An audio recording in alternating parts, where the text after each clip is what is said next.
Друзья, всех приветствуем на нашем канале, с вами Александр, здравствуйте. Продолжаем знакомиться со студийной акустикой, и сегодня у нас в гостях свежий продукт от французской компании ProDype и, в некотором смысле, ветеран студийного звука от Behringer. Приступаем.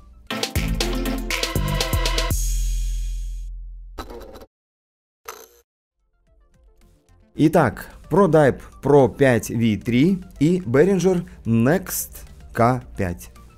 Спросите, почему именно они у нас сегодня соревнуются? Да, просто потому что захотелось послушать, насколько могут отличаться по звуку мониторы, у которых разница в возрасте ни много ни мало 10 лет. Ну, надеюсь, вы понимаете, что это не про дату выпуска, а про время изобретения.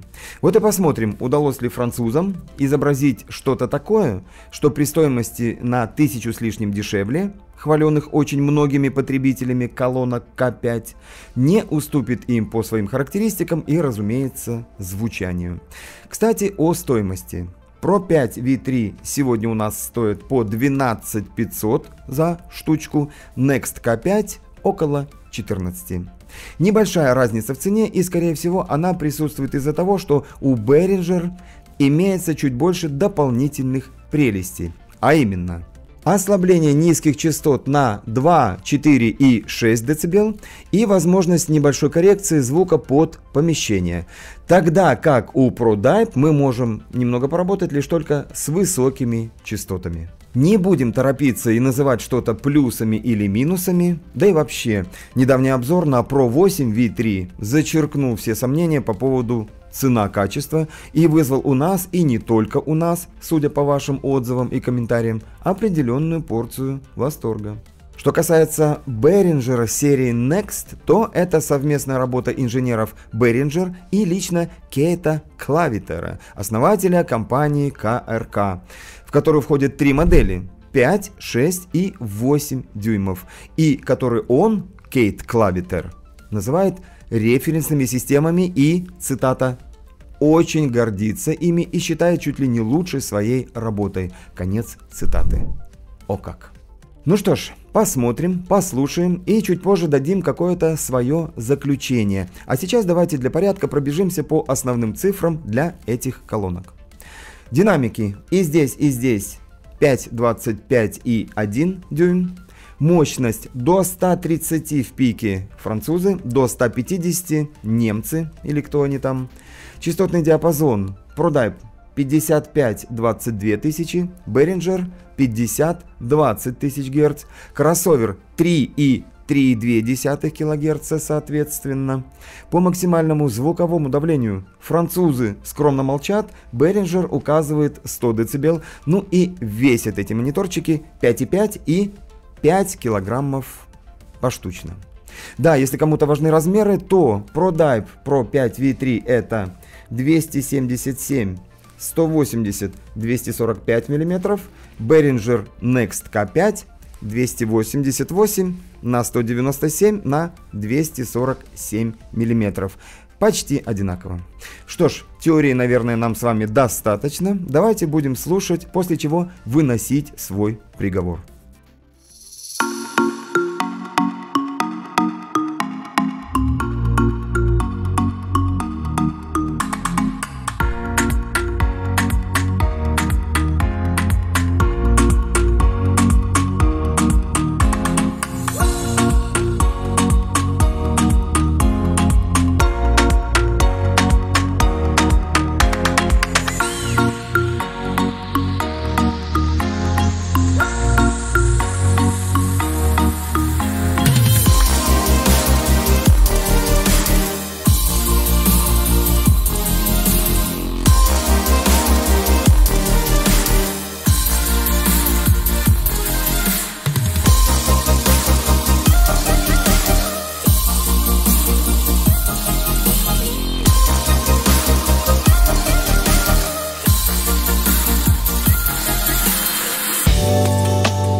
Ну что, товарищи, надо сказать, что вау-эффекта, как в случае с Pro 8 V3, сегодня не случилось. Но это нисколько не говорит о том, что с этими пятерками что-то не так. Играют они вполне прилично, никаких завалов по частотам мы не обнаружили.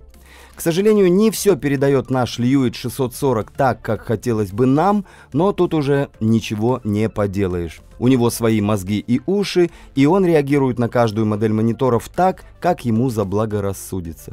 Но в любом случае отметим тот момент, что в такой ценовой категории сейчас надо еще постараться найти что-то лучшее. Обычно за такие деньги, или даже несколько дороже, предлагается 3-4 дюймовая мультимедиа. Вот так. Ну а что касается Behringer, то, на наш взгляд, колонки полностью отрабатывают свою цену и также имеют полное право занимать место в наших с вами домашних студиях. Друзья, на этом заканчиваем. Желаем всем больших творческих успехов. Оставайтесь с нами и всего вам самого доброго.